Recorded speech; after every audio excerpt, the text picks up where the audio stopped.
Jake buys a rental property. Marcus puts the same money into index funds. They both think they made the smarter choice. They're both wrong because one of them forgot to count the hours and the other forgot to count the zeros. And when you actually run the numbers over 20 years, the gap will make your stomach drop. Let's keep this fair. Jake and Marcus both have $50,000 saved. They both earn $55,000 a year. They're the same age, in the same city, with the same financial starting point. The only difference is what they do with that $50,000.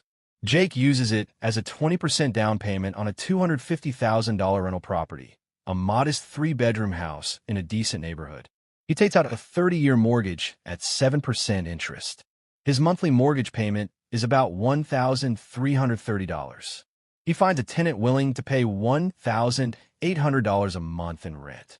On paper, that's $470 a month in profit before he spends a single dollar on anything else. Jake feels like a genius. Marcus takes the same $50,000 and puts it into a total stock market index fund. No leverage, no tenants, no keys to hand over.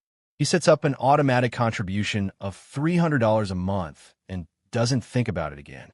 His coworkers ask him what he's investing in. He says, index funds. They nod politely and change the subject. Nobody's impressed. On day one, Jake has a house, a tenant, and a story to tell at dinner parties.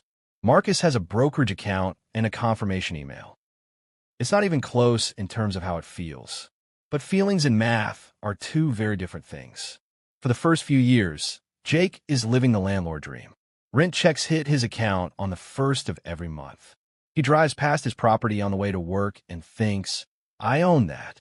He's claiming mortgage interest and depreciation on his taxes, shaving a couple thousand off his tax bill each year. He's building equity with every mortgage payment. He's watching comparable homes in the neighborhood tick up in value.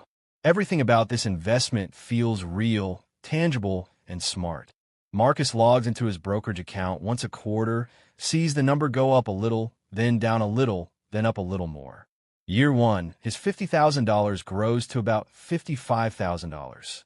Year two, maybe $61,000.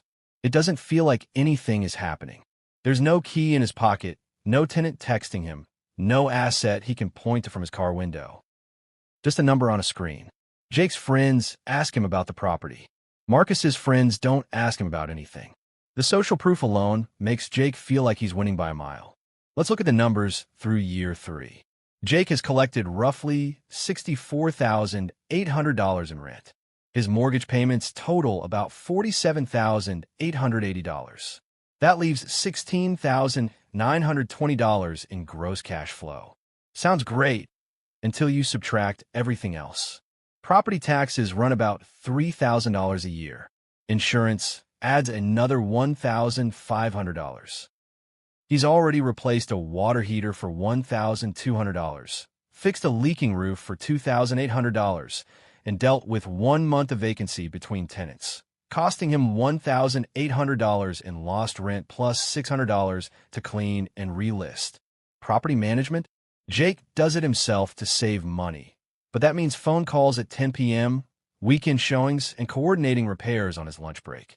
After all real costs, Jake's actual net cash flow over 3 years is somewhere around $2,000 to $4,000.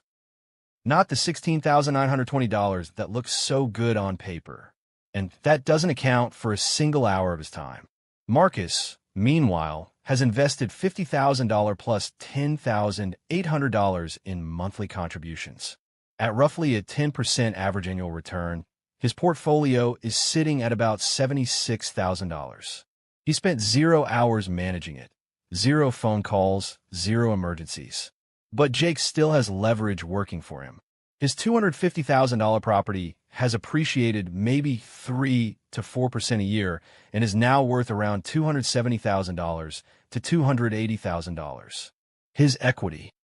The difference between what the house is worth and what he owes has grown to roughly $55,000 to $65,000. That's real wealth, and it came partly from using the bank's money. That's the power of leverage, and it's the one advantage stock investors can't easily replicate. The rent check is the number everyone talks about. It's the number on the YouTube thumbnail, the number at real estate meetups, the number your landlord friend brags about at a barbecue. What nobody talks about is everything that comes out of that rent check before you actually keep any of it. Vacancy. The average rental property sits empty about 1 month per year. That's not a disaster, but it's a full mortgage payment with zero income to cover it. Maintenance and repairs. The general rule is to budget 1 to 2% of the property's value per year. On a $250,000 house, that's $2,500 to $5,000 annually. Capital expenditures. Roofs last 20 to 25 years. Furnaces last 15 to 20. Water heaters last 10 to 12. These are guaranteed future costs, and they come in chunks of $5,000 to $15,000. Property management. If Jake hires a manager, that's 8 to 10% of monthly rent gone immediately.